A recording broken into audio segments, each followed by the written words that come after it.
C'est juste une petite parenthèse pour encourager nos lions, mais également en France avec les primaires. Benoît Hamon, l'ami de Fabrice Dema, qui quand même sort vainqueur de cette. Tu sais comment on l'appelait quand il était au cours Sainte-Marie, au cours au Mariste. Quand il était au Mariste, il avait un nom, on lui avait donné un nom sénégalais, Ndoye. Ndoye. Ouais. Alors, Benoît Hamon Ndoye. Moi, je vous donne des infos. Et un jour, je vais vous amener un de ses condisciples de classe. D'accord. Ouais, il s'appelait Ndoye. Alors, Benoît Hamon Ndoye, Benoît Hamon en France et Ndoye au Sénégal. Donc, c'est lui qui a remporté les primaires du Parti Socialiste, c'est-à-dire de la gauche française. Absolument. Et Manuel Valls, donc, qui arrive en deuxième position, 58,89 et 41,11%. Ça veut dire qu'on va vers vraiment une compétition. Mais attention, attention. Il y a eu ce qu'on appelle la montée du populisme dans le monde. Exactement. Attention à Marine Le Pen, qui peut profiter d'un certain cafouillage. Trump a déjà réussi le coup, c'est le populisme. Marine Le Pen qui a félicité Trump avant même la proclamation, les résultats officiels. Elle avait déjà félicité Trump. Attention, on se souvient de cette élection où la droite était arrivée avec Le Pen perd au deuxième tour, et là vraiment les gens disent attention. Bref, donc retenons tout simplement que les socialistes ont leur candidat, et la droite, la droite, l'extrême gauche, l'extrême droite. Voilà. Maintenant, on va voir. On va voir. Alors, c'est ça. Retour au Sénégal, c'est pour parler justement du sport avec la tribune. Tribune sport. Alors, la tribune sport parle de Sénégal-Cameroun en révélant une grande déception. Comme en 2002. En 2002, ça a été le même scénario, mais en finale. En 2002, c'était en finale. Mais là, nous sommes en quart de finale, comme en 2002, parce que c'est le même adversaire. Les Lions indomptables contre les Lions du pays de la Teranga. Et les propos de Aliou Cissé, livrés par la tribune sport, Aliou Cissé déclare « Je suis vraiment désolé pour le peuple ». Ok. Karambo, défenseur des Lions du pays de la Teranga, qui soutient, capitaine je crois, nous avons mouillé le maillot. Moussa Sodi, au revoir. Parce que c'est sa dernière CAN. Et c'est à lire dans les colonnes justement de la tribune sport. On parle toujours sport avec... c'est Vox Sport? Vox Sport. Vox Sport Populi, on peut dire. Vox Sport. Encore un échec pour les Lions. En ratant son pénalty, Sadio Mané a éliminé le Sénégal. Voilà ce que retient bien entendu Vox Sport ce matin. Ça, c'est l'échec. Ils sont désolés. Tu sais, la défaite, quand elle vient. Oui, c'est ça. Stade quotidien. Alors, Stade quotidien révèle encore les tirs au but. Vox Pop a dit encore une défaite, encore les tirs au but. Sénégal-Cameroun, 0-0. Jamais favorable au Sénégal. Voilà, encore les tirs au but, c'est ce que révèle bien entendu Stade quotidien. Et puis, Stade quotidien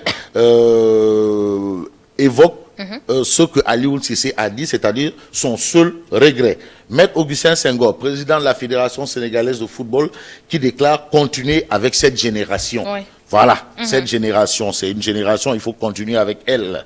Vox Pop. Vox Pop titre « Le Cameroun chasse le Sénégal du Gabon ». Astaghfirullah. Bon, les coulisses de la mauvaise nuit d'après match chez les Lions du pays de la Teranga, c'est ce que révèle Vox Pop. Et puis Vox Pop est avec Aliou Cissé qui souligne « J'ai le sentiment du devoir accompli ». Parce qu'en fait, c'était quoi le but? C'était quoi? Atteindre les quarts de finale. L'objectif, parce qu'on dit l'objectif poursuivi et le but à atteindre.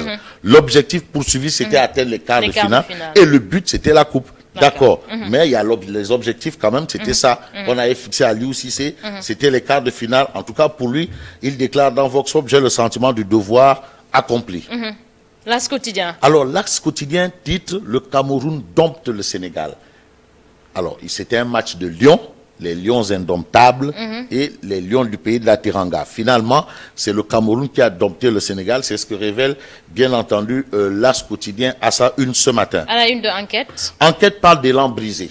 Élan brisé. Vraiment, c'était l'élan. Il y avait l'engouement. On sentait les joueurs vraiment réunis autour de l'essentiel, la victoire. Mais malheureusement, malheureusement, le Cameroun est passé par là. Comme la loi du sport veut qu'il y ait un vainqueur et un vaincu.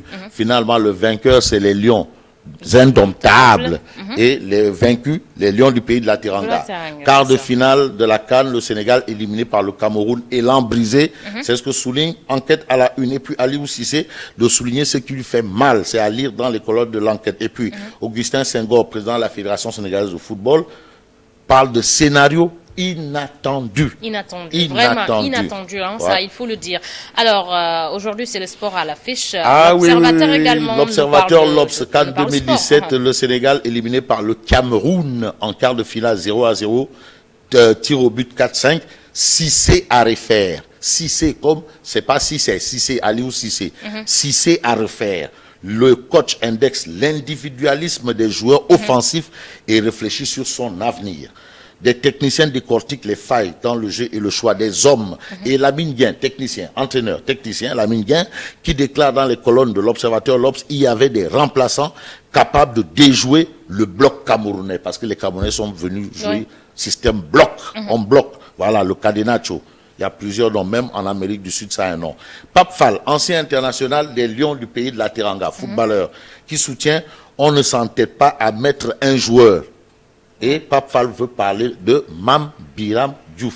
Donc, à propos du choix de Mame Biram Diouf parmi les 11 de départ, pour Pape Fall, c'est de l'entêtement de la part de Aliou Cissé. C'est son point de vue. C'est ça. Après la défaite, c'est sûr qu'il y aura toujours des choses à revoir. C'est son point de vue. D'accord, c'est son point de vue. Et c'est son point de vue. Réumi Quotidien. Réumi Quotidien parle de toute autre chose. Il s'agit de quoi? D'une autre grande compétition. Voilà. C'est une compétition. Législative 2017. Un report peut en cacher un autre. L'opposition intelligemment piégée. Pourquoi est-ce que l'opposition a été intelligemment piégée par le dernier report? Il faut lire Réumi Quotidien tout simplement pour savoir de quoi il en est. Les législatives ont été reportées jusqu'au 30 juillet. Absolument. Voilà. Mais pour Réumi Quotidien, l'opposition a été intelligemment piégée. Le quotidien. Alors, le quotidien nous amène dans la gueule du Sénégal. Bon, on parle de la Gambie. D'accord. Gambie, NIA, République islamique, Commonwealth, CPI, Barreau et face complètement jamais. Ça veut dire quoi? C'est qu'aujourd'hui, la Gambie est retournée dans le Commonwealth.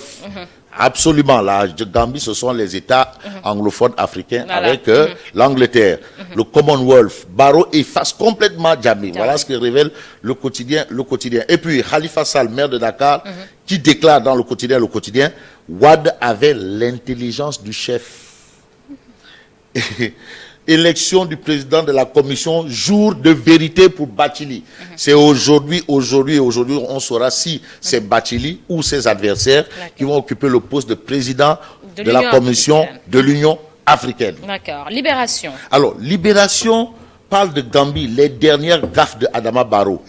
2 tueurs de Djamé recherchés en Casamance, Ousmane Sonko visé pour crime contre l'humanité. Ça, c'est ce que révèle Libération. C'est l'ancien ministre de l'Intérieur. Absolument. Et puis, tragédie sénégalaise en France. On en parle toujours.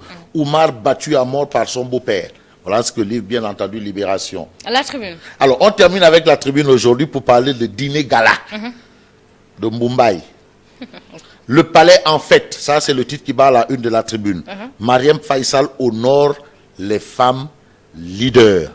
C'est bien. Ça, c'est une bonne chose, mais moi, j'aurais aimé voir Amina Gueye parmi ces femmes leaders. Ça, c'est mon sentiment. D'accord, c'est ton droit. C'est mon sentiment. D'accord.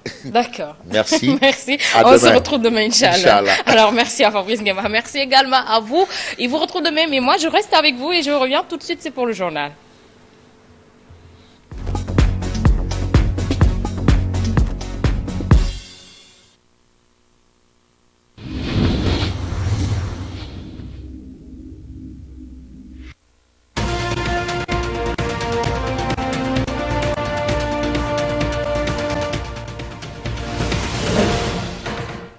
L'actualité se poursuit sur nos antennes et c'est l'heure du journal. Un jeune garçon de 18 ans a été mortellement poignardé en début d'après-midi hier à l'unité 6 des Parcelles Assainies. Tamsir Thiam, il se nommait. Il a reçu un coup de couteau à hauteur de la poitrine par un nommé Bamba, activement recherché par la police des Parcelles Assainies qui s'est saisi de l'enquête. Un drame qui témoigne, selon les populations, de l'insécurité qui règne dans ce quartier. C'est un reportage à Alassane Baldé. Tamsir Thiam vient malheureusement une fois de plus allonger la liste des jeunes tués ces derniers temps dans Dakar et sa banlieue. Le jeune homme, âgé de 18 ans seulement, a été atteint d'un coup de couteau à hauteur de la poitrine à la suite d'une bagarre. À l'origine du drame, un problème de téléphone portable qui aurait mal tourné entre les deux jeunes hommes. À l'unité 6 où a eu lieu le crime, les habitants disent ne pas être surpris tellement l'insécurité était devenue grandissante dans le quartier. On s'y attendait vraiment. Chaque fois qu'ils se bagarrent, c'est des couteaux, c'est des tessons de bouteilles et autres. On savait qu'un jour ou l'autre, il y aurait mort d'homme. C'est ici qu'ils se retrouvent tous les jours pour faire le petit bandit. Ils prennent de l'alcool, ils fument du chanvre indien. Et voilà le résultat. C'est mort d'homme après une bagarre. Selon ces riverains, la bande de jeunes qui fréquentaient le quartier avait fini de créer la psychose au sein des populations. Nous avons peur à chaque fois que nous sortons ou bien même nous rentrons à la maison. Vraiment, nous sommes fatigués. Nous demandons de l'aide à la police pour une plus grande présence. Je pense qu'il faut faire recours aux méthodes de Djamé parce que nous sommes véritablement fatigués ici dans ce quartier.